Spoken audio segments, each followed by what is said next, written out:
tiempo disfrutamos de este amor, nuestras almas se acercaron, tanto así que yo guardo tu sabor, pero tú llevas también sabor a mí.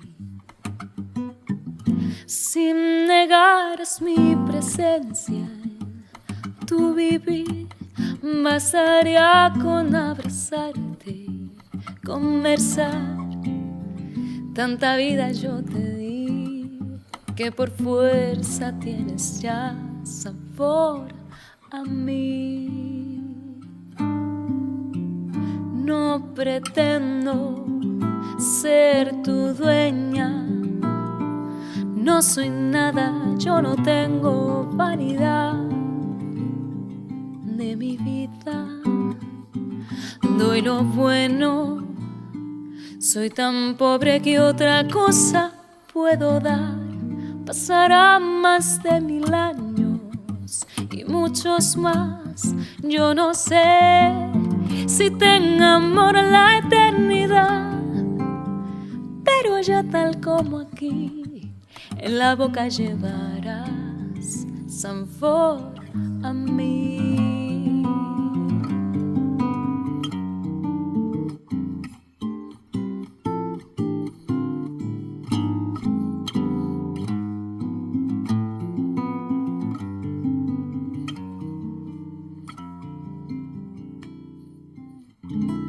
Pasará más de 1000 años y muchos más. Yo no sé si tenga amor la eternidad, pero allá tal como aquí, en la boca llevarás sabor a mí, sabor a mí.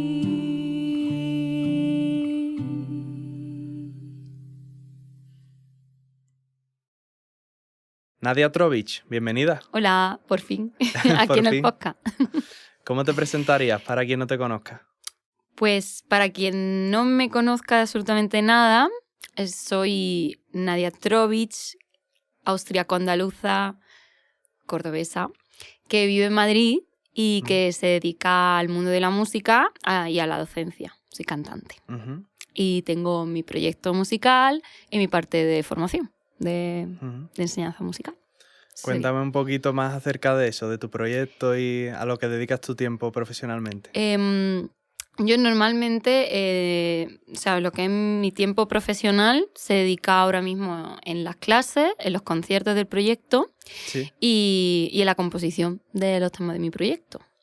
Entonces, el proyecto está formado ahora mismo por un cuarteto, donde están pues Brian Achin como arreglista, en la guitarra, Ronnie Achin en la percusión, José Raúl Machado, tremendo contrabajista también, y yo estoy en la voz y en la composición, ¿no?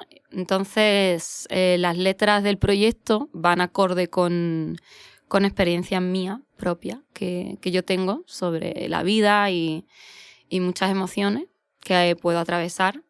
Y mi intención es un poco conectar con estas emociones, esta experiencia a través de la música como puente, ¿no? Para que otras personas puedan sentir cosas y sentirse reflejados a través de mis canciones, ¿no? Y a nivel musical, pues es como yo, un puzzle de cosas que me gustan. Y ahora mismo, pues, porque también cada artista, según el momento en el que está, va evolucionando, ¿no? Sí. Es como ya hoy en día encasillar a un artista en un único género es como raro, aunque también hay cosas muy puras. Pero mi proyecto, digamos, es como siempre se define como jazz fusión con folclore, ¿no? Folclore de Latinoamérica. Y es muy gracioso porque yo tengo un aspecto súper centroeuropeo, porque sí, soy centroeuropea también. Y cuando luego ven que el proyecto es de música de Latinoamérica, ¿no? Pues con los ritmos tan sabrosos y tan bailables, que me encantan, pues es muy, muy curioso este dato, ¿no? Cuando ven y escuchan el concierto en directo. Y ahora mismo pues estamos terminando la mezcla y la grabación, entonces saldrá dentro de un tiempecito, saldrá lo que es el resultado de todo este trabajo, ¿no? ¿Y por qué música latinoamericana? Pues porque, mira, yo te cuento, cada uno va como evolucionando en su búsqueda musical, ¿no? Es un proceso que, de hecho, eso nunca termina, y lo mismo ella está haciendo un tipo de música y va evolucionando, ¿no? Cuando yo empiezo a estudiar jazz y, bueno, empiezo a cantar este género, tengo un poco la visión o la ilusión de querer hacer cosas que también queden muy bien en español. Te estoy hablando de hace un montón de años, ¿no? Porque de hecho yo componía con mi guitarra y yo me escribía mis letras en español. A veces en inglés, otras son canciones que no están en ningún sitio, ¿vale? Por si preguntas. Y entonces pues yo tenía como esta cosa de decir, me gustaría que quedase bien. Y luego de repente te das cuenta que dices, bueno, pero es que el jazz en español tal cual, yo he escuchado proyectos de artistas españolas en jazz que quedan muy bien, ¿no? Creo que Soledad Jiménez tiene algunos arreglos, de hecho, de Baimir Mestechin, pero en español. Interesante eso. Y luego también, pues, que eso, a mí me gusta mucho lo que es el baile. Y mi madre tuvo una pareja que era músico, que él, bueno, era músico y era cubano también, y entonces ella también estaba muy cercana a este tipo de música. O sea, al final yo creo que el entorno en el que creces y la música de la que te rodea también hace luego que sea parte de tu identidad musical. Claro. ¿No? No significa que siempre sea a nivel positivo, suele ser que sí, ¿no? Pero lo típico también podría ser, es que mi padre me ponía todo el tiempo rock y a mí me daba coraje el rock y no me gusta. O al contrario, te flipaba, ¿no? Porque conectas con eso. Y yo siempre he sido muy bailonga y tengo vídeos míos pequeñísima, bailando de todo, bailando sevillana, bailando salsa, ¿no? Y entonces algo que al final con el tiempo pues tú vas buscando y llegó como un clic de decir, vale, el Latin Jazz, ¿no? Ver el documental de Calle 54 con 12 años fue como, ¡puf! ¿Sabes? Creo que tenía 12 o 13 años. Fue increíble, ¿no? Fue decir, ¡guau! O sea, no me lo puedo creer, ¿no? También ahí Michel Camilo con el flamenco, pasando cosas de la guitarra al piano y del piano, esos ritmos, esas cosas, ¿no? La improvisación es lo que a mí también me atrapó un poco del jazz en su momento. Y entonces, pues, ver este resultado y decir Latin Jazz, español, letras, ritmo, decir, wow, tiene que sonar increíble. En mi cabeza sonaba increíble. Y entonces yo decía, bueno, pues yo tengo que buscar y rodearme de gente que estos géneros los tengan súper impregnados, ¿no? Y yo te respeto muchísimo. O sea, respeto muchísimo lo que yo incorporo en mi música. Yo lo estudio, lo practico y lo interpreto como bien, digamos, con mi visión, con mis gafas o con mi sentimiento musical, ¿sabes? Pero me parece que rodearme de gente que estuviese muy impregnada, de la que pudiese aprender, con la que pudiese construir, era muy importante eso en el proyecto. Entonces, bueno, un poco la música latinoamericana, digamos que viene un poco de esta necesidad de querer hacer algo que en español a mí me sonase bien. Sí. Y también que fuese rítmico. Entonces ahí viene eso. Me gustaría que me hablaras un poco de tu parte docente, ya que me has dicho que es importante, un poco como la otra mitad, ¿no? De lo que Tú también eres tiempo. docente, ¿no? Sí. De batería. Sí.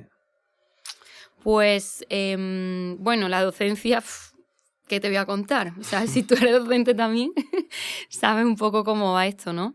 Para mí la docencia, digamos, es como la otra parte vocacional de mi vida, realmente. Lo tengo que decir. Me flipa y me encanta dar clases. O sea, soy una fricaza. Porque también pasa mucho esto, ¿no? Que al final en la música tienes que buscarte salidas para la música. Es decir, ¿cómo vives de la música? Es la gran pregunta. ¿Cómo vivo de esto? ¿No? Y muchas veces pasa que la docencia está ahí, pero no todo el mundo le gusta tanto como quisiera, ¿no? Claro. Es decir, digamos ahí, es como en el cole también, tú tenías profes que te inspiraban un montón. Yo me acuerdo de un profesor que yo tenía en sexto de primaria que se llamaba Joaquín Conde, además que no se te olvidan esos nombres, ¿no? Esos profesores que te inspiran, porque tienen una personalidad de querer transmitir lo que tienen, lo que saben, no querer callarse nada y sobre todo motivar, alzar, elevar a otras personas, compartir. Y eso es lo que a mí me gusta de la docencia. Lo que ocurre luego es que la docencia, digamos, vocal y de la técnica vocal es como un mundo muy borroso. Cuando tú quieres empezar a estudiar esto y también a impartirlo, es como, bueno, realmente no hay una academia como en la música clásica. Es una academia un poco, pues no sé cómo decirte, una academia dispersa, ¿no? Entonces tienes que hacer una formación aquí, una formación allá, método Still Voice, método Vocal Complete Technique, método Vocal Design Intriguing, lo que sea. O sea, hay muchísimo. Yo he estudiado muchísimas cosas distintas desde muchísimas perspectivas para luego poder explicarlo bien. Incluso cogerte hay muchísimos libros y muchas cosas que están muy bien, pero también tienes que sacar como tu propia conclusión de todo lo que ves. Porque no hay como... Yo he observado a día de hoy que no hay una metodología... Supongo que en otros instrumentos pasa igual, ¿no? Imagino. No hay una metodología precisa que lo tenga todo. Un único camino. No hay un único camino. Claro. Y claro, al final, cuando alguien quiere dar clase contigo es porque tú eres el resultado de haber buscado toda esa información y haberla condensado y saber dosificarla y saber también, dependiendo del alumno que tienes delante, cómo se la vas a dar. No me refiero al trato, porque el trato siempre tiene que ser agradable, sensible, contacto, también firme en algunas cosas y decir, tío, esto es lo que hay y esto tiene que hacerse así y ya tú, si has practicado o no, es tú, ¿no?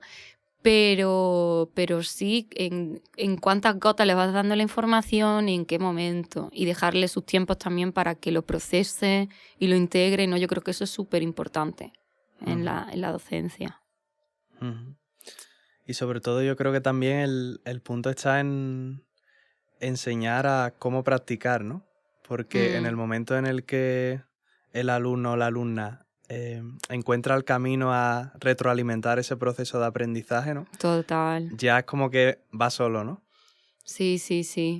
Es que creo que pasa también mucho esto, ¿no? Y ahora que yo estoy dando clases también estoy enseñando a niños, que es algo que, bueno, pues yo vengo de darle clases a adultos muchos años. Sí. Y ahora pues estoy en una academia que se llama MUMAD. Y tiene un ambiente y una, digamos, como una filosofía de enseñar muy, muy bonita. A mí me gusta mucho porque cuidan mucho que el ambiente sea bueno, tanto de los profesores entre sí como con los alumnos y los alumnos. Y también como muy del juego, ¿no? A veces, o sea, con sus partituras, evidentemente. Está una niña estudiando piano y está leyendo, pero muy desde el juego. Y no me acuerdo, el bajista, creo que era Bob, recuérdame el nombre de bajista, lo diré. Víctor Guten. Víctor Guten creo que tiene un vídeo, sí, puede ser él, sí. Porque iba a decir Bobby McFerry, pero Bobby McFerry es el cantante, se me va a venir ese nombre. Tenía Víctor Guten un vídeo sobre la enseñanza, creo que sabes cuál es, que, ¿no? Sí que decía, salía tocando y decía, tocar y aprender es como un juego. Un juego que vas aprendiendo y el error hay como que aceptarlo de una forma positiva, ¿no? Como que cuando tú eres niño, tú estás aprendiendo algo o estás jugando y te equivocas y tal, como que no hay un castigo por eso. Claro. Entonces yo creo que también muchas veces uno puede entrar en ese mood de esto no me sale y autocastigarse y flagelarse, ¿no? Un poco. Sí. Y por eso tú dices que cuando entra en esa rueda también de cómo aprender, también, ¿no? Yo creo que también está muy enganchado a esta, ¿cómo decirte? A esta psicología del juego. Sí. Y también al saber tener una rutina. Claro. ¿Cuál es tu primer recuerdo musical? ¿Cuál es mi primer recuerdo musical? Pues mira, mi primer recuerdo musical yo creo que tendría como unos 4 o 5 años. Y era que había una guitarra vieja, o sea, estaba ahí en una funda escondida casi, que era de mi padre. Y yo recuerdo, o sea, fíjate, claro, eso no estaría ni afinado ni nada, ¿eh? O sea, eso a saber tú, ¿no? Cómo sonaba. Y coger la guitarra y ponerla aquí, ya ves tú, como, no me acuerdo si la puse así o si la puse como, primero la puse como así, ¿no?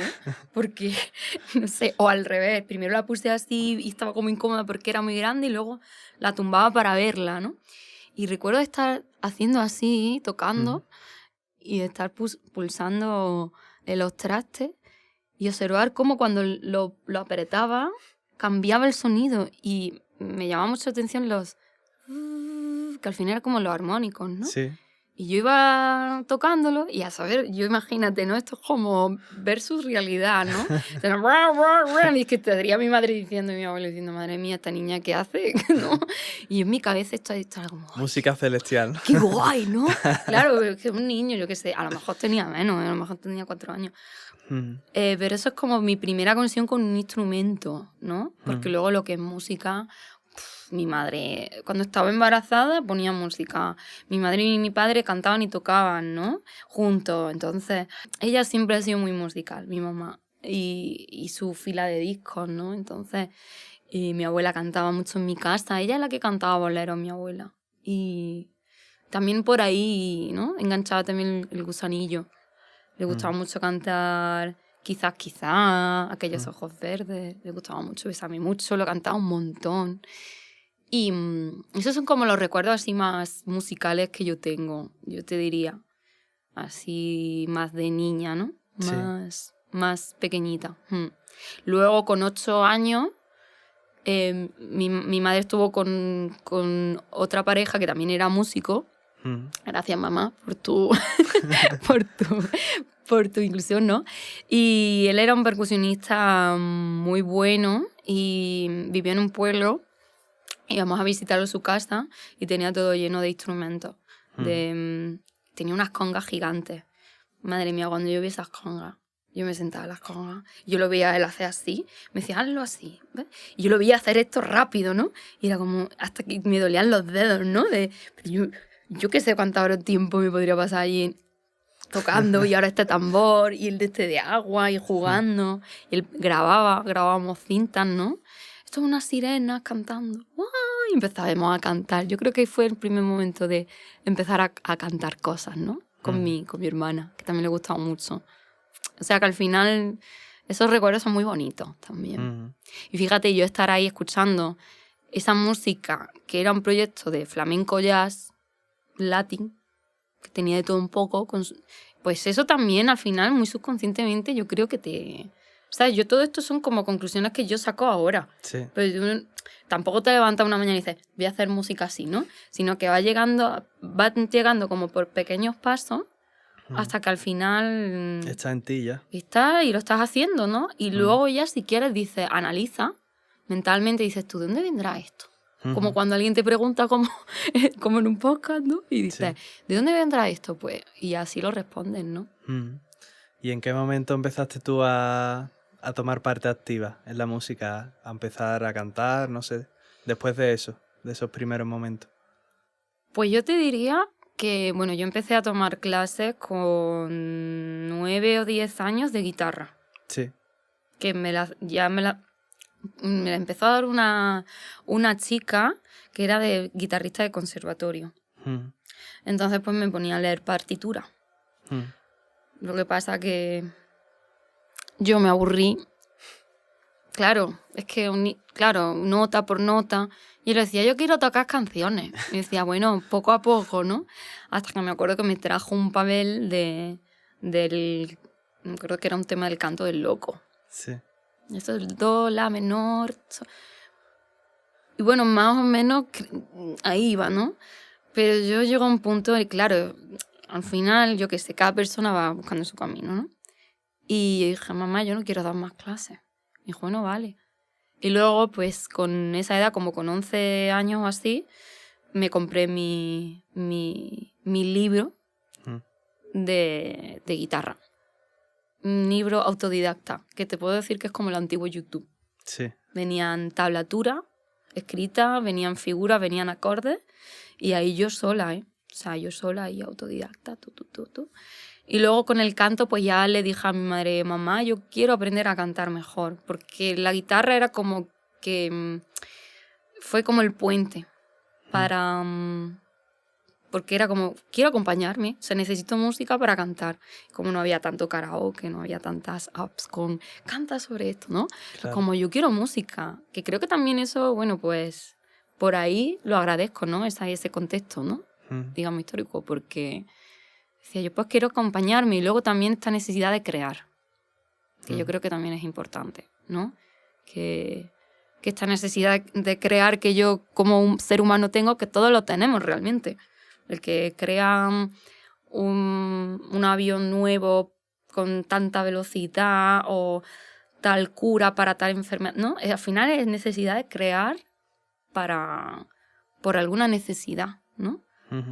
Dependiendo de cuál sea, ¿no? Y en el caso de la música, pues una necesidad de comunicar, de transmitir, de expresar, de contar, ¿no?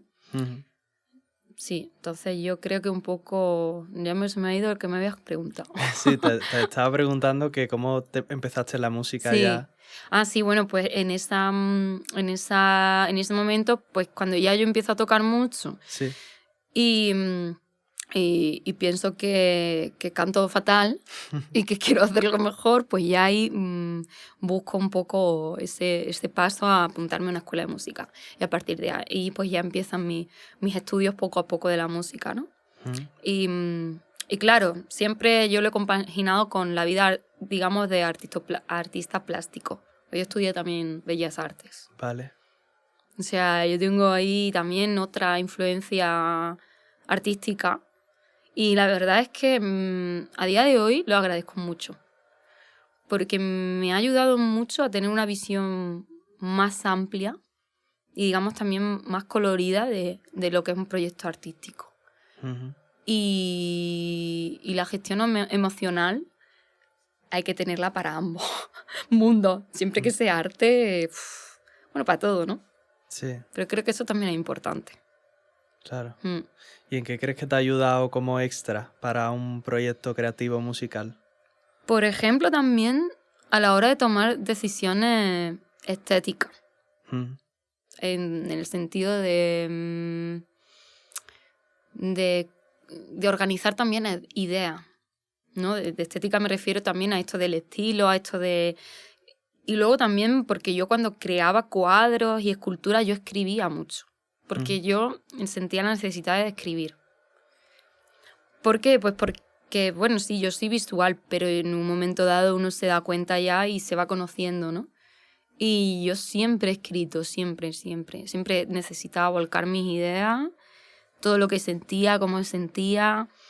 Y entonces a mí me ayudó mucho porque en los procesos de presentar un proyecto, de preparar un dossier, todas estas cosas que hoy en día tenemos que hacer todos nosotros, sí. Pues yo hoy en día yo lo hago para mí y incluso he ayudado a algún amiguillo ahí a hacer su dossier porque, oye, ¿puedes ayudarme? Venga, a ver, qué bonito, ¿no? Porque, claro, al final esa estética para mí, de preparar ese dossier o de cómo contar y organizar de qué trata el proyecto, por qué es así, o incluso de componer un tema. Y que tú empiezas con una idea y dices, tengo este sentimiento de querer atravesar un momento difícil y de sentirme liberada después, ¿no? Y dices, ¿cómo cuento yo esto? Y empieza a sentirse liberada en el centro, empieza a sacar flechitas, esta palabra y esta, Y luego empieza, venga, voy a hacer una lluvia de ideas y empieza a escribir cosas que no tienen mucho sentido por una página, por otra. Y luego empieza a organizar, a ver que todo tiene un sentido, a ponerle métrica y tal. Luego después, porque también hay muchas formas de componer. Yo como a veces empiezo de una forma y otras veces de otra. A veces porque me viene una melodía y luego ya quiero ponerle letra. Otras veces tengo letra, o tengo texto, y busco una música que me guste, empiezo a hacer unos acordes con la guitarra, con el piano, y ya luego empiezo yo a ajustar esas palabras a eso. Sí. Son como dos procesos inversos y tienen el resultado inverso, diferente. ¿Cómo sigue avanzando la historia desde el punto que nos hemos quedado? En el de que la ya formación. Empiezas a formarte con el canto y tal. Sí, ajá. Vale, bueno, después de la escuela, ¿no? Sí. Pues bueno, después de la escuela surgen grupetes, ¿no? De música allí en el sur, en Córdoba. Y esto también te da mucha experiencia. A mí me dio mucha experiencia, ¿no? El saber organizarte con otras personas, digamos lo que aquí se llama mucho calle, ¿no? Esto te da calle, ¿no? Pues no sé, a mí me ayudó mucho en eso, ¿no? Hacíamos versiones de rock, de soul, de pop, de funky, de todo un poco. Y nos lo pasábamos muy, muy bien, ¿no? Y ya empiezas también a ver problemas de ronquera o de afonía por los volúmenes de los locales. Sí. Que esto es otro podcast aparte, ¿sabes? El tema de la salud vocal es otro tema a tratar, ¿no? Pero así por hacer un guiño, hay que cuidarse un montón el instrumento. Voy a beber agua para hidratarme. ya te estás condicionando. Sí, pero hay que cuidarse mucho. Es como el que ahorra mucho también para comprarse una guitarra, un pedal, una batería y luego lo tiene ahí tirado y no lo cuida, ¿no? Pero si eso encima eres tú y eres tu cuerpo, que hay que cuidarse mucho a uno mismo, ¿no? Porque si tú te cuidas, tú te quieres, ¿no? Entonces, claro, cuando tú estás en un grupo y ahí está todo sonando súper fuerte, no te oyes y tienes que forzar, claro, cuando tienes 15 años, pues digamos que esto te da igual, ¿no? O fumas, ¿no? Hay muchos cantantes que fuman, algunos, bueno, los rockies, ¿no? Sobre todo, ¿no? Los más rockerillos, ¿no? Pero pienso que es importante esto, ¿no? Esta parte de cuidarse. Y ahí también es donde te puede surgir la necesidad de seguir formándote más. Y a lo mejor yo he pasado por tener un montón de profes. Ahí en esa época estuve recibiendo clases de diferentes personas, a veces lo dejaba, yo seguía estudiando en la universidad, luego volvía a dar clases de piano elemental, de conservatorio. Sí. Luego lo dejaba, así, ¿no? Es un poco ahí la oscilación hasta que bueno, uno ya también va encaminándose y también decido venir aquí a Madrid a darlo ya todo, ¿sabes?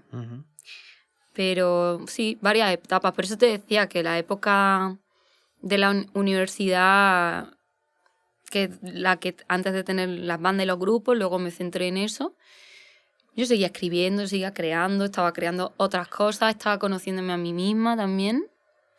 Y entonces, bueno, ahí también sentí la necesidad de decir, yo tengo que seguir formándome en la música. Y bueno, luego tengo la suerte también de que yo hoy día sigo formándome también. Claro. También he de decirlo. Y yo estudio día sí, día no. O sea, tengo mi rutina súper clavada de mi hora y media de estudio fija. Ahora, si ya quieres luego tirarte más tiempo, mejor, ¿sabes? Pero el cerebro está preparado para estar 1 hora y media concentrado en algo. Sí. ¿Sabes? Bueno, no sé cuál es tu rutina. ¿Cuántas horas estudias tú? Va cambiando, depende. ¿Sí? Es que yo creo que también hay épocas, ¿no? De estudio que no sé, en verano lo típico de quiero estudiar y no consigo una estructura. Ahora llega el invierno y de pronto sí hay una estructura, ¿no? Entonces estoy ahora justo en ese punto un poco de terminar las giras, empieza el año, claro, reestructurando otra vez la rutina. Pero entonces supongo que según donde te pille, a veces 2 horas te parece mucho y a veces no te da ni para, ¿sabes? Como... Entonces depende, pero quizás si lo consigues mantener, como a lo mejor puede ser tu caso, yo creo que sí puede ser más eficiente. Sí. Porque no necesitas como otra vez volverte a acostumbrar al diario, ¿no? Yo es que, claro, o sea, llega un punto en el que, claro, a ver, nadie te dice cómo hacer una rutina. O sea, como cada persona se crea su rutina para sí mismo. Entonces, claro, este proceso de formarte y encontrar cómo te viene bien estudiar a ti, cómo te lo divides, lleva su proceso, ¿no? Porque sí. yo tenía clases con profesoras y les decía, ¿y tú cómo? ¿Y tú cuál es tu rutina? Bueno, pues mi rutina, mira, a ver, yo no tengo ninguna... Todo el mundo te dice, yo no tengo ninguna rutina en concreto. Y tú dices, mentira, ¿no? Porque tú te pones a hacer cosas, ¿no? Pero también es verdad que esto yo creo que en el tema del canto, pues también puede dilatarse mucho, ¿no? Porque salvo que te dediques al canto jazz. Porque en el canto, digamos, más moderno, canciones de pop o más interpretativo, más que creativo, pues no te lo exige tanto, ¿no? También todos deberíamos de saber, ¿no? Al final, si tú quieres también ser un buen profesor, un buen docente, ofrecer un buen material, tener recursos, pues mientras más estudia uno, más cosas tiene para compartir, ¿no? Claro. ¿Qué es eso? Por lo que yo pienso que el estudio es como una forma de respetar también la profesión, ¿no? Porque yo qué sé, muchas veces yo me imagino, ¿no? La imagen, hay muchísimos memes en Instagram, ¿no? Mucho drama, ¿no? Que el músico tal, ¿no? Y tú dices realmente, a ver, ¿qué imagen se tendrán todavía, por ejemplo, en mi tierra, ¿no? del músico? Pues el músico es el que está por ahí pasándolo súper bien, ¿no? Puede haber como diferentes imágenes que pueden proyectarse, que luego son reales o no, ¿no? Pero yo pienso que es como en cualquier otra carrera, ¿no? Que mientras más formado estés, más preparado estés, mejor te va. Claro. Y también mejor te sientes tú porque te estás cubriendo más necesidades, ¿no? Yo sí que, pues eso, puedes pasar por una etapa más de bloqueo, vas pasando por tus pequeños bloqueitos, ¿no? Como tú dices, ahora estoy en esta etapa de esto, ¿no? Claro, luego compaginar gira con conciertos, que claro, yo eso también lo veo diferente con los músicos y con o sea, con los instrumentistas y los cantantes, ¿no? Porque, pero bueno, un cantante es un músico también, es otro instrumento más. Lo que pasa es que, claro, también tú te fijas, ¿no? Y los músicos, muchos estáis entre 1000 proyectos a la vez. Y, claro, se demanda mucho más trabajo, ¿no? Luego, como cantante, pues tú eres corista de aquí, aquí, aquí. Pero siento que el flujo de trabajo de gira puede ser un poquito, no en menor cantidad, pero como que menos demandado, ¿no? Sí. Sin embargo, tú eres baterista en tal sitio y puedes tocar aquí, puedes tocar allí y encima, pues eso, gira, dormir, tal, carretera, no sé qué. Y claro, yo entiendo que eso, compaginarlo con el estudio, a veces puede ser complicado. Pero yo creo que también uno se puede aprender cómo a gestionar eso, ¿no? Decir, bueno, pues en este momento no puedo estar mi hora y media sagrada. Claro. ¿No? Yo hay momentos en los que tampoco, por trabajo, pues a lo mejor tampoco puedo estar esa, pero sí que entre semanas, pues si yo tengo mi rutina, intento aplicarla como cuando voy al gym, ¿sabes? Y ahora que estoy también con mi local, pues yo voy a mi local y me pongo mi reloj y ahí, sí. Este es un poco el modo, ¿no? De integrarlo también en tu vida, ¿no? Lo que pasa es que si tu vida pues no está en un momento en el que no tienes un ciclo continuo de timing, pues más complicado. Claro. Y también dependiendo del instrumento, ¿no? Sí. Pero, ya, es que, claro, dices, eres saxofonista. Mucho paz de práctica en el hotel, ¿sabes? Claro, ¿no? Pero aunque yo he visto mucho, no sé, me acuerdo de haber visto amigos, ¿no? Con los pads estos. Sí. y estudiando encima de un cojín, estudiando, y digo, Sí. madre mía, claro, no es lo mismo. No Claro. es lo mismo. Pero eso, ¿no? Que también es diferente, ¿no? Pienso que eso también... Cada instrumento tiene su peculiaridad. ¿Cómo fue tu llegada a Madrid? Increíble, increíble. Para mí, Madrid... Bueno, yo estaba siempre como yendo y viniendo aquí. Sí. Como haciendo el huequecito, ¿sabes? Vale. Como... pero cuando ya por fin me instalo, para mí fue increíble. Fue como todo... Como que la vida... Yo sentí que fluía todo. ¿Sabes? No sé si era mi actitud, tío, que está súper ilusionada.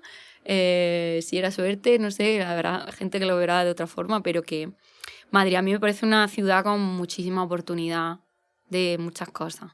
Entonces a mí me empezaron a salir trabajos de corista, me llamaban de un sitio de cultura, hice algunos que otros trabajos también de cultura aquí en Madrid que me gustaron mucho.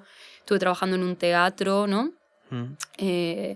Y bueno, también estas cosas a mí me situaron en Madrid hasta que ya, bueno, pues ya empecé a tener mis alumnos aquí y todo. Sí. Y hasta el día de hoy, ¿no? Que estoy tanto con alumnos como en la escuela, como en mi proyecto. Y también fue muy divertido el proceso de ir conociendo a todos los integrantes que están en mi banda, ¿no? Ahora, ¿no? Y bueno, y eso, ¿no? Que yo venía con la intención de decir, tío, yo vengo aquí a por todo. O sea, yo me vine con mi ahorro y dije, tranquilamente me voy adaptando a la ciudad, ¿sabes? Voy conociendo, voy a las jams, a todas. Luego dejas de ir. Sí. Luego te cansas, ¿no? Luego vuelves. Y bueno, así, ¿no? Madrid es muy divertida porque mucha gente que viene y no se queda, viene por un tiempo y se va.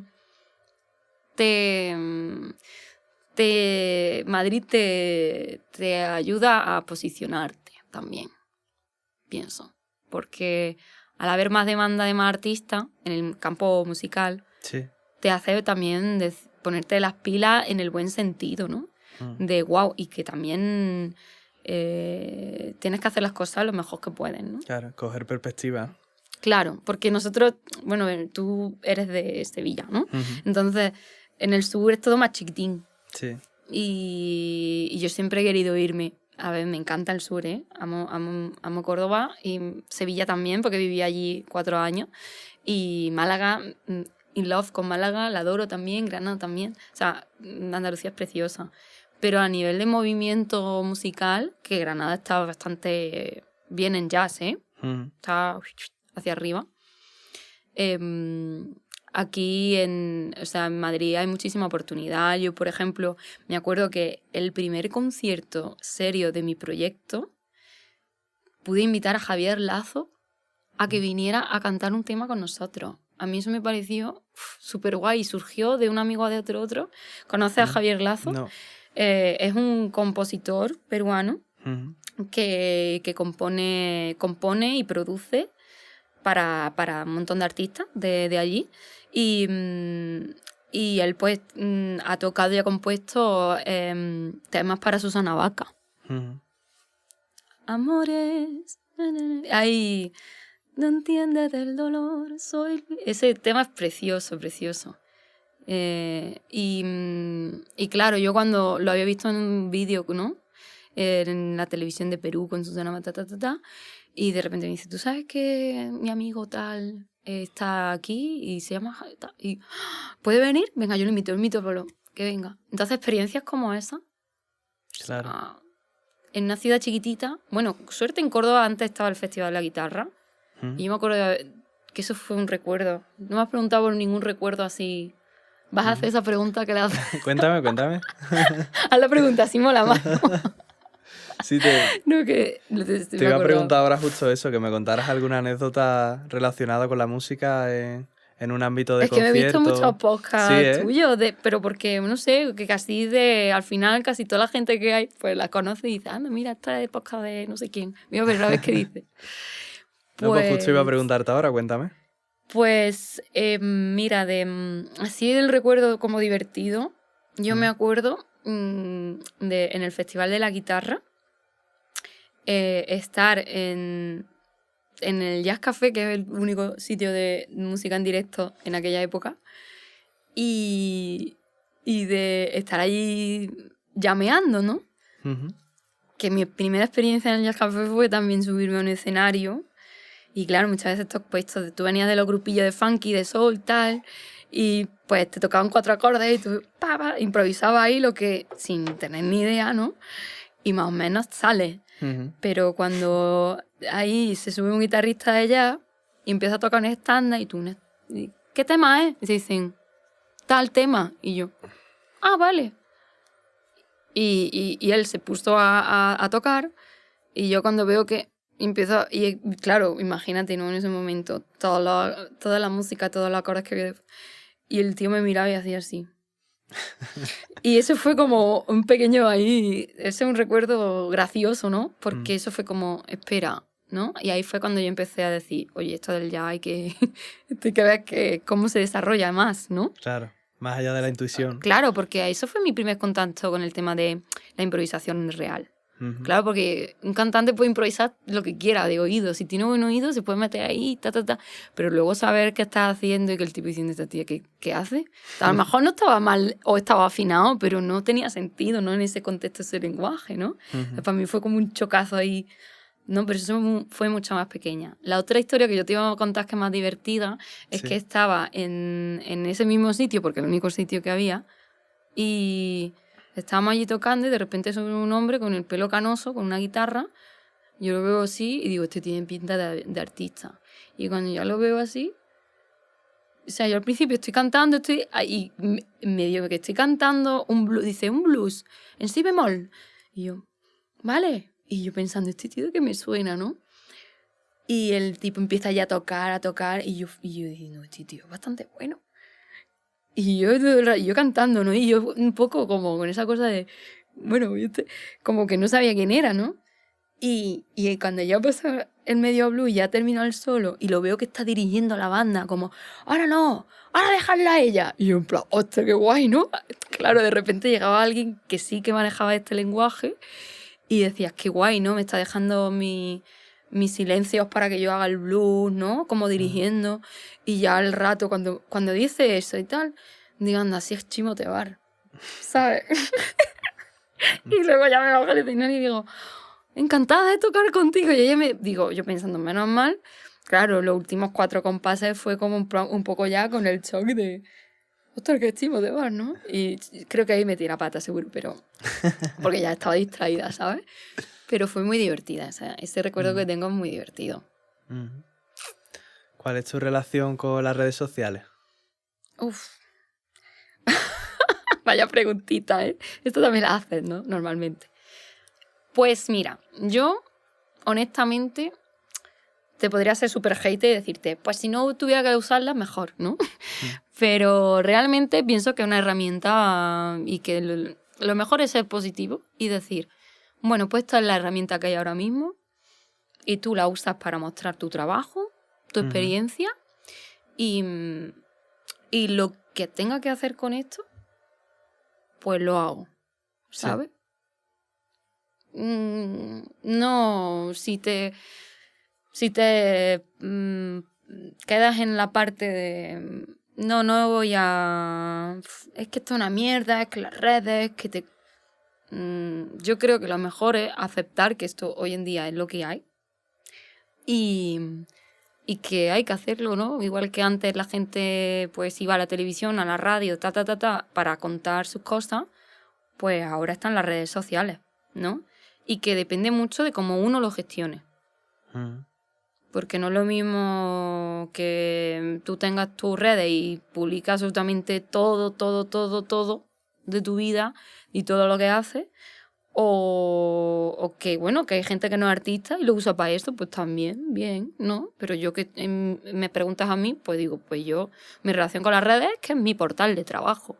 A veces me gusta compartir alguna que otra experiencia de algún viaje o algo porque también considero que puede ser interesante, ¿no? Y porque me gusta verlo ahí y compartirlo con los demás. Pero realmente es un portal. O sea, las redes sociales es un portal y ya. No tengo ningún tipo de hate, ¿sabes? ¿Por qué decidiste ser músico? Es que yo creo que no lo he decidido en ningún momento. ¿No? O sea, como que esa decisión ya estaba ahí, ¿sabes? Es como se va encaminando. Es que sí que es verdad que, digamos, que yo creo que el ser músico hoy día para mí es el resultado de haber tomado muchas decisiones juntas. Uh-huh. Es lo que me ha llevado a estar aquí ahora. Eso es un poco... Es que no lo decidí yo, es que está dentro de mí, es una necesidad. Y esto también es algo que mola compartirlo, ¿no? En espacios como este, que estoy muy contenta de haber podido venir aquí. Gracias. A charlar y a contar cosas, ¿no? Que al final hay muchas personas que están ahí diciendo ¿qué hago? ¿Me dedico? ¿No me dedico a la música? ¿Me decido por ser músico? ¿Me decido por no ser músico? Pues es que es bellísimo dedicarse a esto. Para mí es mi ilusión, tío. Yo me levanto con ganas de aprender más, de crear y lo volvería a elegir, ¿no? Y que muchas veces, esto está dentro ya de ti, tú lo sabes, pero muchas veces quizás no queremos ver lo que realmente es, ¿no? O sea, yo creo que sufre más el que está todo el rato negando no querer ser músico, ¿no? Que el que lo decide y ya, ¿no? Sino el que está yendo a contracorriente de su necesidad. Entonces, si hay alguien que por ahí esté viendo el podcast y me esté escuchando y quiera y esté diciendo ¿qué hago? ¿Le dedico o no le dedico? Pues puedes verte podcasts como este, escuchar a gente que le va súper bien o gente más profesional, o sea, más famosa y ver, ¿no? Cómo han hecho a ellos, cómo lo viven y luego también decir, bueno, pues si le voy a dedicar todo el amor y todo el tiempo necesario, lo hago, ¿no? Es como todo. Y mejor siempre intentar las cosas y que luego, pues bueno, si no salen, pues no salen, que estar diciendo no, por miedo y por miedo, no, y al final no lo intenta y como no lo intenta, pues no lo sabe. Entonces te quedas y dices, bueno, si yo hubiese sido músico, ¿no? Sí, yo era futbolista y me lesioné, ¿no? Claro. Este rollo, ¿no? Totalmente. Entonces, bueno, también eso, ¿no? Es una cosa ahí que, bueno, siempre hay que intentarlo, pero siempre hay que intentarlo y cuando ya estás ahí, si tú ves que lo estás pasando mal, muy, muy, muy, muy mal, pues bueno, será que ahí no es. Claro. Digo yo, no sé. ¿Cómo gestionas la incertidumbre que supone vivir de la música? Eso es un tema muy común, ¿no? Entre ¿no? Pues mira, es que realmente hoy en día ¿qué hay seguro? Salvo ser funcionario y irte al ataúd, ¿qué más hay seguro? ¿Quién te asegura? ¿Qué? No, esto es como la Matrix. ¿Quién te asegura que esto es azul? Nadie, ¿no? Lo mismo.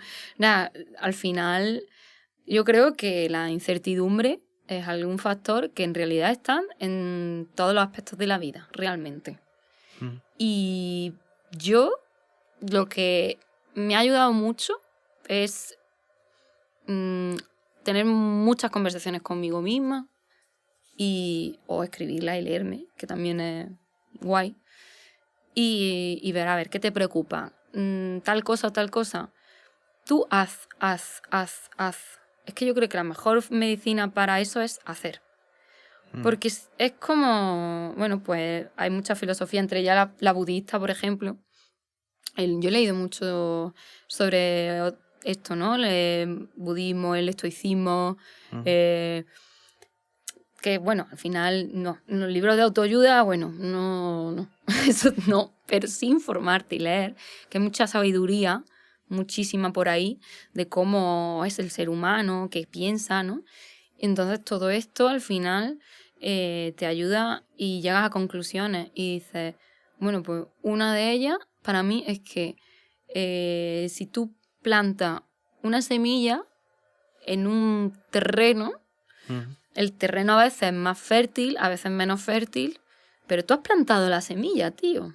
Si luego ya no llueve, pues es que no ha llovido, pero tú has plantado la semilla, ¿no? Entonces tú te quedas tranquilo. ¿no? Entonces yo digo, vale, pues si yo he plantado la semilla, si yo he hecho todo lo posible, transmitir en redes, trabajar mis temas, ensayar, estudiar, tal, estás plantando la semilla y favorablemente al final siempre llueve.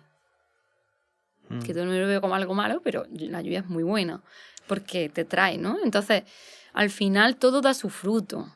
La cuestión es que cuando uno está ahí rayándose mucho de hay que ver, a lo mejor tú dices, ¿has puesto todo lo que estaba en tu mano? ¿Tú te quedas tranquilo? Las cosas que dependen de ti. Claro, porque claro. luego no.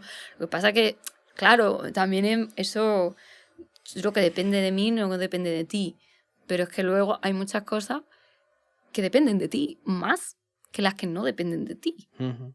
Y normalmente yo creo que se puede el ser humano puede incluso a cambiar esa percepción, porque es que el cerebro es así también, funciona Claro. muy... Sí, para justificarse. Exacto, ¿no? Y tú también dices, no, es que no depende de mí, no depende de mí, no depende de esto sí. Y claro, dices, no, es que tampoco puedes estar siempre pensando que nada depende de ti y que todo es suerte. No, yo la gente que veo currar, al final por un lado o por el otro, salen las cosas.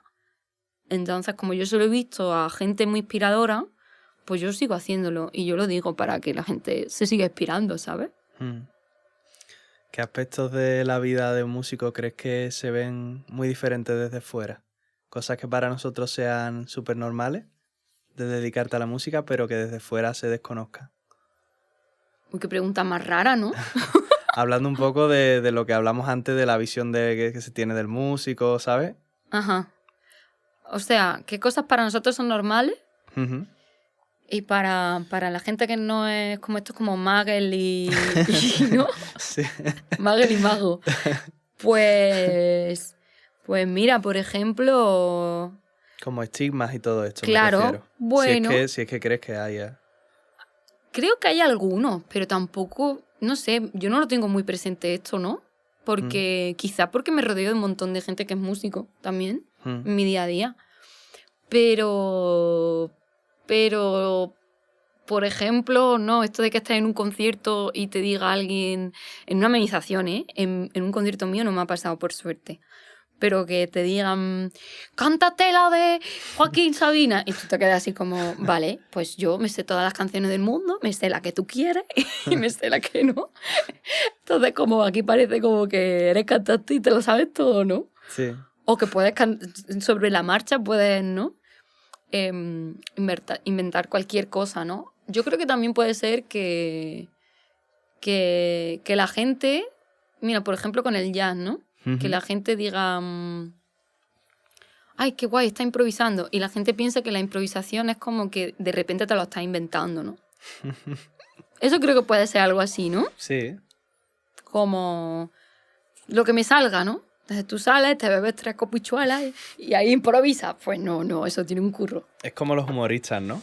Claro, como los raperos. Que parece que, ¿sabe? Que simplemente es una persona graciosa y sale y cuenta su movida y se olvida todo, como que hay todo un entramado de orden de factores para que el chiste acabe, ¿no? Los silencios, todo eso, ¿no? Luego, por ejemplo, por ejemplo, eso, que puedes cantar en cualquier momento. Sí. Pues yo como cantante te puedo decir, como músico cantante, te puedo decir eso, ¿no? De, ¡ay, cántate algo! Y es como, o sea, tú me has visto, estoy aquí comiendo cacahuetes, no sé qué, que hay mucha gente que le da igual y ¡ay! Se lanza, ¿no? Pero yo, por ejemplo, o sea, detrás de que una voz esté bien colocada, tú tienes que estirarla, tú tienes que calentarla, tampoco obsesionarte, pero sí que hay una preparación, ¿no? Yo me acuerdo de estar hace poco en el concierto de Michael Mayo, al ladito del escenario, y estar escuchando a este señor que canta como Los Ángeles, y calentando, y escuchándolo ahí al lado, y decir, ¿ves? Si es que si un grande lo hace, nosotros, ¿por qué no? Ahora tú sales, te da una... Hombre, si estás con tus amigas, tal. Bueno, pues cántate ahí una de... Bueno, pues sí, eso de colegueo, ¿no? Pero ahí de repente tú... No sé, puede pasar, ¿no? Que te vayas ahí en un contexto musical y tú a lo mejor... Tú tienes que saber si a lo mejor estás o no estás para esto. Claro.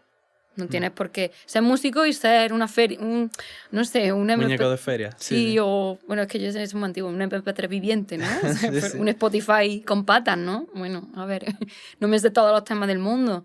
Me sé unos cuantos, mi repertorio es tal, ¿no? Esto creo que también es como ese estigmilla así con los cantantes. Sí. ¿Cuál es el mejor consejo que te han dado?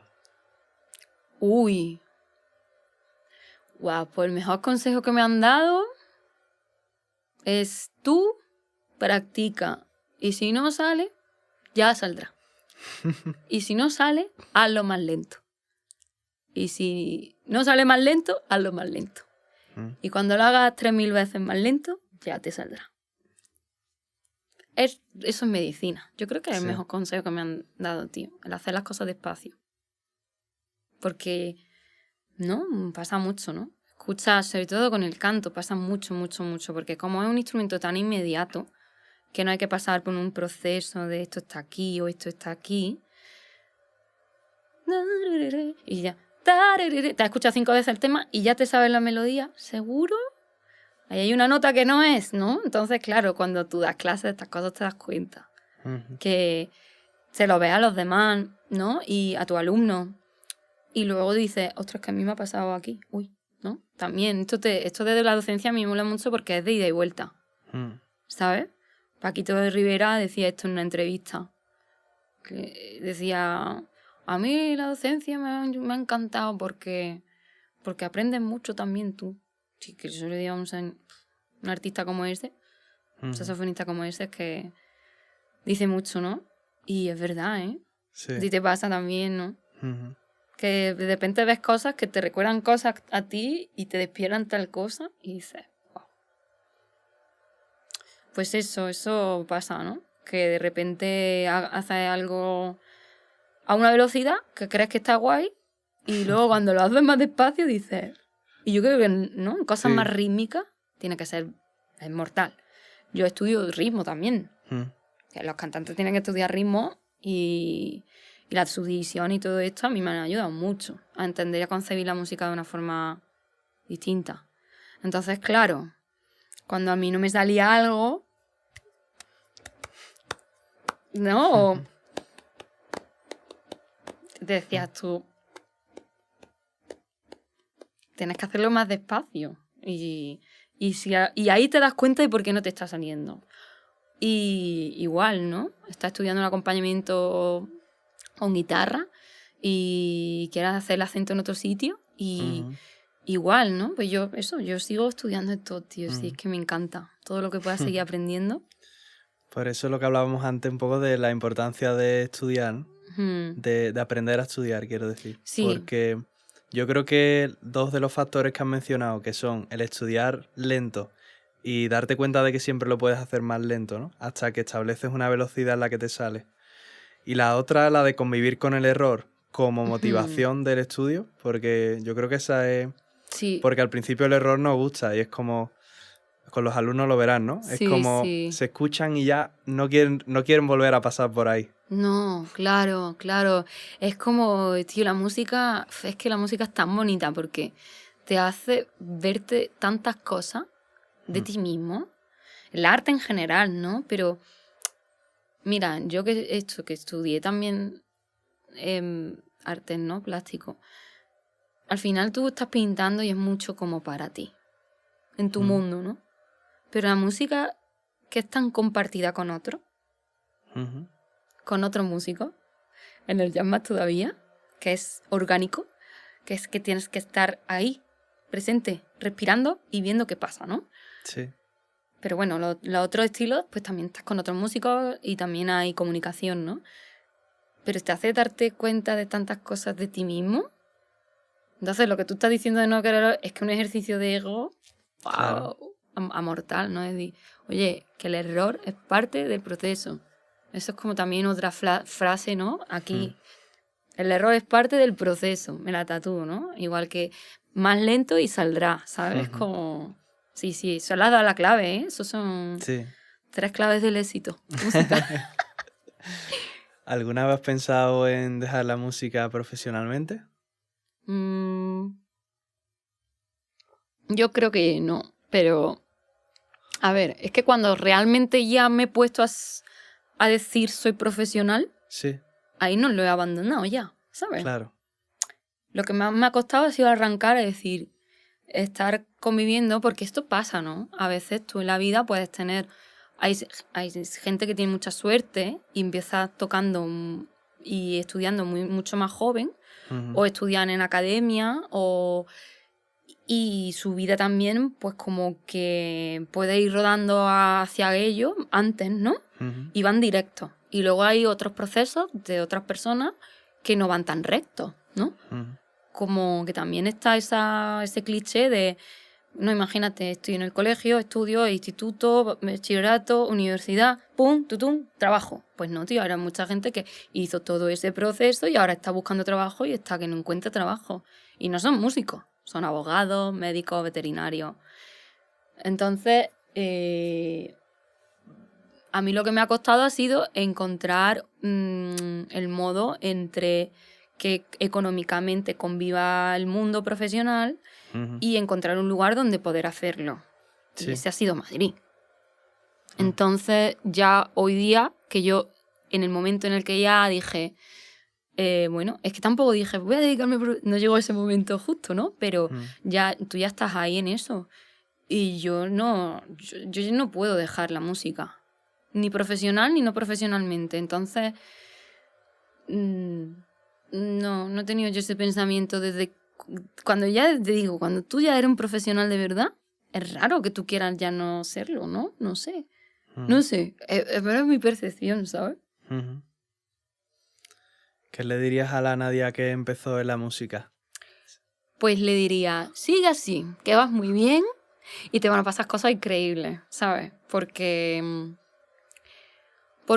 aunque ahora mismo veas un poquito todo así que no lo tienes muy claro, va a salir todo muy bien. Y te lo va a pasar muy bien, vas a conocer gente increíble. Que bueno, en realidad es lo que yo le escucho a la Nadia del futuro, ¿sabes? Sí, Un poco, o sea, lo que tú te dirías, lo que te gustaría también que ¿no? te dijeran sí. ahora, ¿no? Entonces yo ahora mismo, con todo el esfuerzo y todo el trabajo que me está costando, digamos, el lanzar el proyecto, todo, ¿no? Grabarlo, moverlo, llamar aquí, escribir mail aquí, mail allá. Es que es esfuerzo y energía que tú pones, ¿no? Ujú. No se sufre haciendo esto, es que hay que hacerlo, ¿no? Y te vas a encontrar muchos noes por el camino. Tienes que asumir que va a haber muchos noes por el camino. Entonces, a mí me gustaría que me dijese, ahora mismo a mí, pues nadie diga así, que todo va a ir bien, que te lo va a pasar genial, te van a pasar cosas increíbles y ya verás que todo va a ir bien. Sigue así que lo estás haciendo bien, ¿sabes? Ujú. Al final es lo que yo también intento transmitirle a la gente que le enseño, ¿no? Ujú. ¿Cómo te gustaría ser recordada? No sé, como una persona pues luchadora en el buen sentido y trabajadora y no sé, divertida como yo soy, ¿no? También alegre. No, no, no que no haya una o sea, recordada, pues todo el mundo diría, pues yo quiero ser recordada por mi música, ¿no? Que también molaría mucho, molaría un montón, pero no es mi, digamos, como Tu fijación, mi ¿no? fijación o mi... ¿Sabes por qué? Porque pienso que cuando uno está ahí, se le puede nublar mucho las cosas. Ujú. Porque tú tienes que hacer las cosas con ilusión de crearlas y estar haciendo, ¿no? Y todo va saliendo, va surgiendo. Y tu foco tiene que estar más en el presente, Ujú. en disfrutar con lo que estás haciendo en ese momento, llevarlo a lo mejor que pueda y entonces yo hay momentos en mi vida en los que me he preocupado más por el futuro que ahora. Ya uno tiene la madurez de ir aprendiendo, ¿no? Y hoy en día pues yo no me fijo mucho en ay, ¿quién me gusta? ¿No? La fama. O sea, mira, yo cuando saque mi música, si tiene X escucha o no tiene X escucha, yo creo que ya estoy... que me da igual. O sea, yo realmente... y esto lo hablaba yo hace poco con con otro músico. Y es que al final lo que te tiene que hacer feliz, me decía, lo que al final te hace feliz es publicar tu música, o sea, que tu música esté hecha. Ujú. Nada más que hayas conseguido grabarla, tenerla ahí, y que ya tú le des al play y lo oigas. Antes era poner un disco y oírlo. Ujú. Eso es un sueño hecho realidad. Pasa que ya estamos metidos tan vigilados que cuántas escuchas tiene, que cuántas esto, lo otro, ¿no?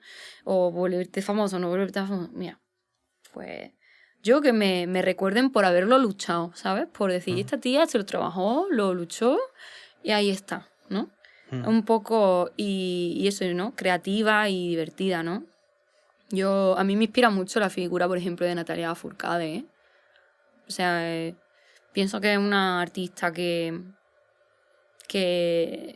ha ido progresando mucho en su trabajo artístico, ha evolucionado desde hacer pop rock a lo que está haciendo hoy día, en tener tantos premios Grammy siendo compositora y mujer. Y hay muchísimas artistas más que me encantan, ¿no? Que también han seguido este camino. Y bueno, luego, por ejemplo, Susana Baca para mí es otra inspiración muy grande porque es una mujer que ha luchado mucho también. Pues mi figura, ¿te gusta ser recordado por las figuras que te gustan a ti, ¿no? Un poco, ¿no? Llegando ahora a esa conclusión. Sí.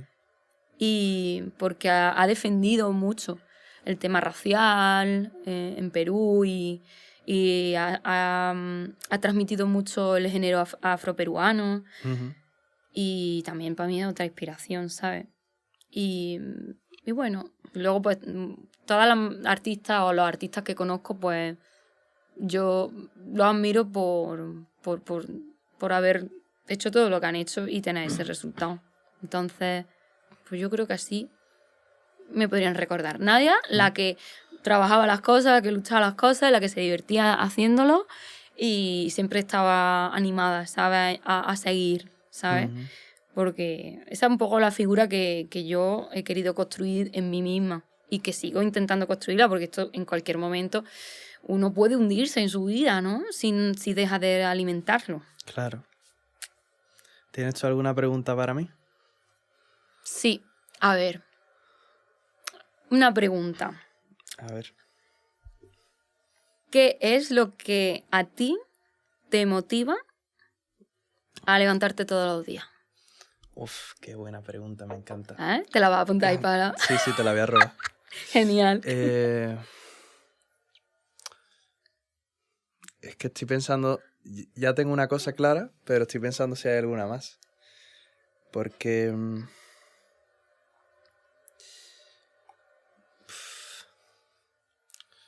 A ver, lo primero que te diría, porque si no estoy pensando demasiado y en realidad lo tengo claro. Lo primero que te diría sería perseguir o alimentar... Tú te levantas por la mañana. Sí, conseguir como mi mejor versión musical, realmente. O sea, tú te levantas por la mañana y dices, quiero ser mi mejor versión musical, ¿no?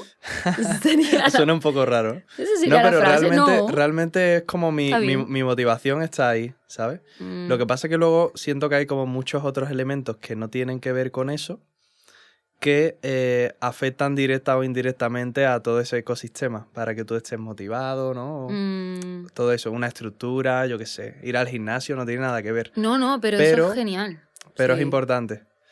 Pero realmente, si me tengo que quedar con una cosa, yo creo que como mi obsesión y donde tengo, ¿sabes? Como puesto todo mi interés realmente es en eso. Donde tú tienes tu foco es en levantarte y decir, quiero ser mi mejor versión musical. ¿Te puedo hacer otra? Sí, dale. ¿Qué crees que haces tu día a día para conseguir eso?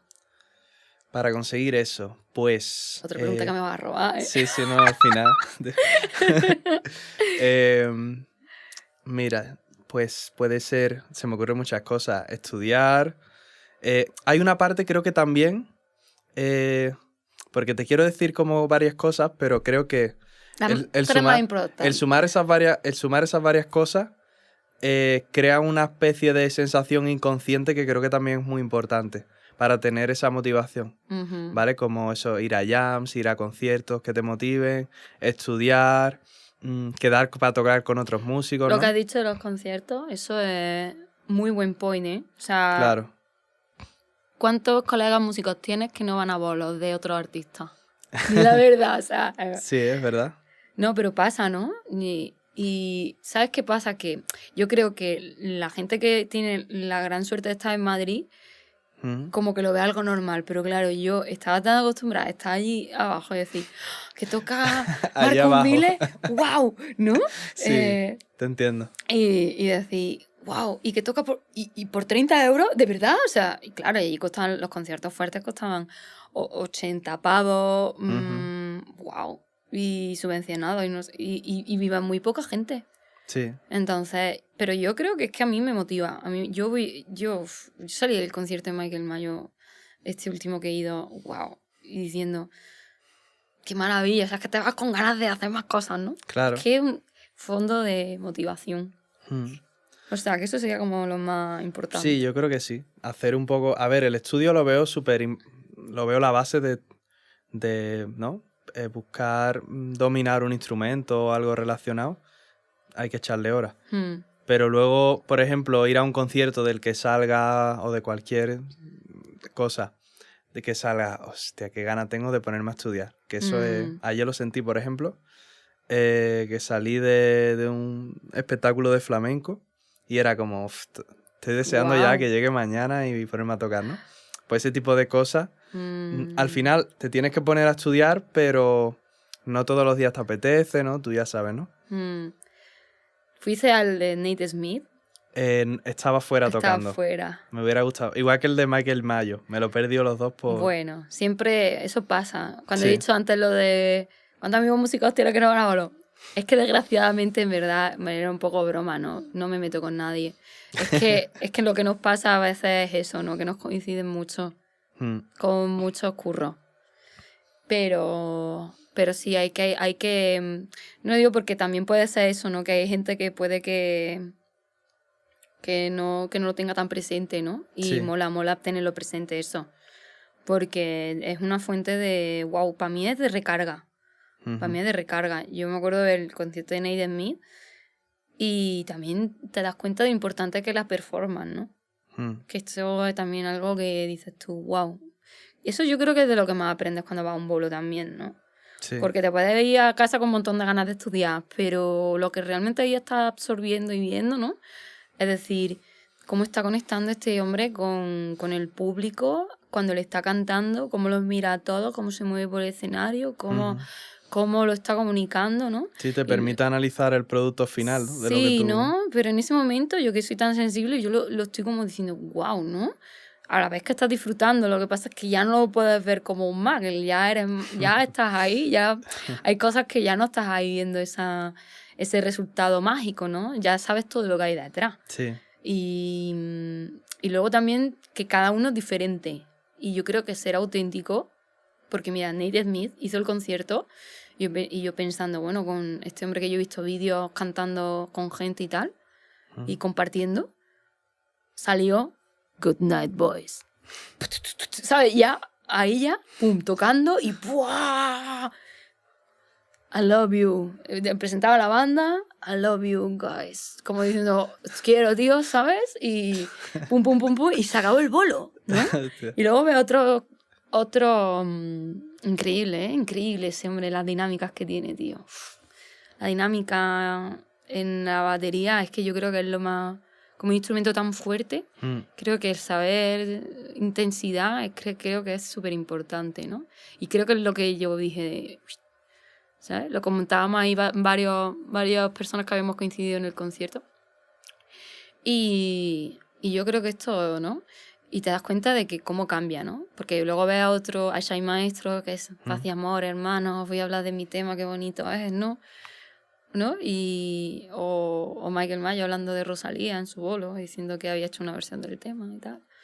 Ves tantas cosas diferentes de cada artista que te dices, tío, luego uno tiene que ser como sea. Si tú quieres hablar más en el escenario, hablas más. Si quieres hablar menos, hablas menos. Si quieres ser más gracioso, sé más gracioso. Porque tú eres así, ¿sabes? siempre y cuando lo separes, ¿no? Y separes también que eres humano y luego eres artista. Porque cuando esas dos cosas están demasiado... y empiezas a valorarte que tu persona es lo que eres como músico, ya ahí se pueden cruzar cosas peligrosas, ¿sabes? Pero sí, esto es importante, tío. Es ser uno mismo y hacer lo que le apetezca. Yo creo que eso es lo más importante de toda esta conclusión, ¿no? De toda esta conversación. Yo creo que ese es muy buen cierre para terminar esta conversación. Bien. Muchas gracias por venir, Nadia. A ti por invitarme. Lo hemos hecho por fin. Sí, por fin lo hemos conseguido. Así que, nada, yo encantada de haber venido. Un espacio muy cómodo, muy bonito también. Y nada, y también feliz de haber podido compartir todas estas cositas y que me preguntes y tal. Así que, bueno. La invitada despide el podcast. ¿Que lo despida? Sí, mirando esa cámara, da el mensaje que tú quieras. Bueno, pues mi mensaje para la gente que está viendo el podcast es que si realmente os ilusiona algo, sea lo que sea, si soy artista, músico, actriz, bailarines, no sé qué cantidad de perfiles ven este podcast, ¿no? Pero que vayáis a por ello con todas las ganas, ¿no? Que pongáis la carne en el asador, que si os apetece componer o crear música, como yo estoy haciendo, pues que lo hagáis, que le pongáis profesionalidad para que luego tenga su máximo progreso. Y aprender mucho y sobre todo a saber llevar eso, los errores y los obstáculos, los bachecitos, que os conozcáis mucho vosotros mismos. Y bueno, que cuando saque mi música, pues tantas cosas que he hablado aquí, pues que vayáis a escucharla. Tengo un directo en YouTube, así que si ponéis Nadia Trovich en YouTube, os va a salir una sesión de BBR, no, en Pierre todavía, pero y que bueno, también habrá más cositas por ahí, así que nada, que disfrutéis con el resultado de todo lo que estoy currando, si os apetece y si os interesa este podcast, y que muchísimas gracias otra vez por venir.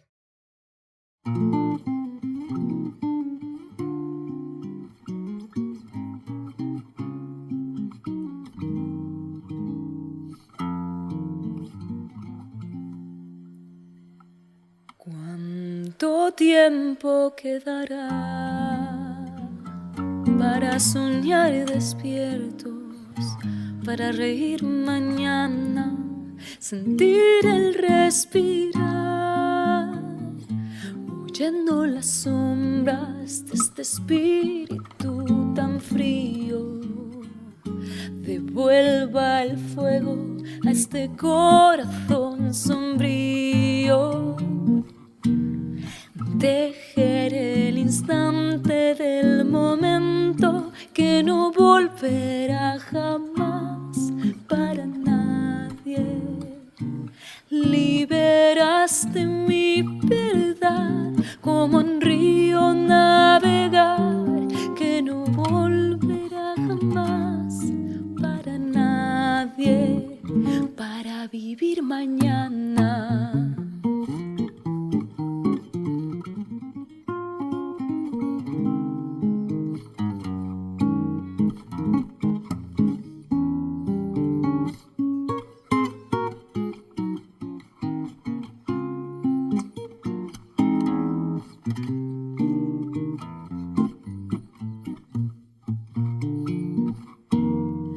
Tejer el instante del momento que no volverá jamás para nadie.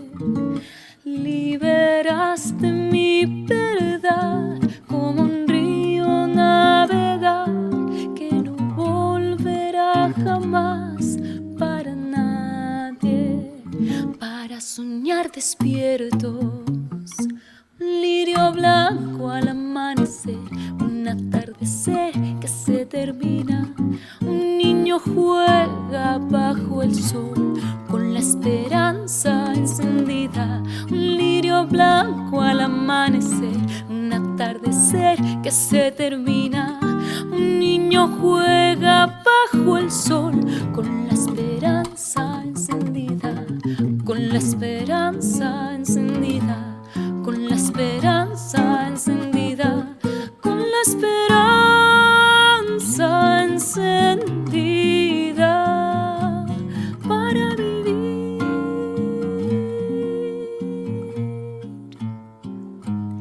para vivir.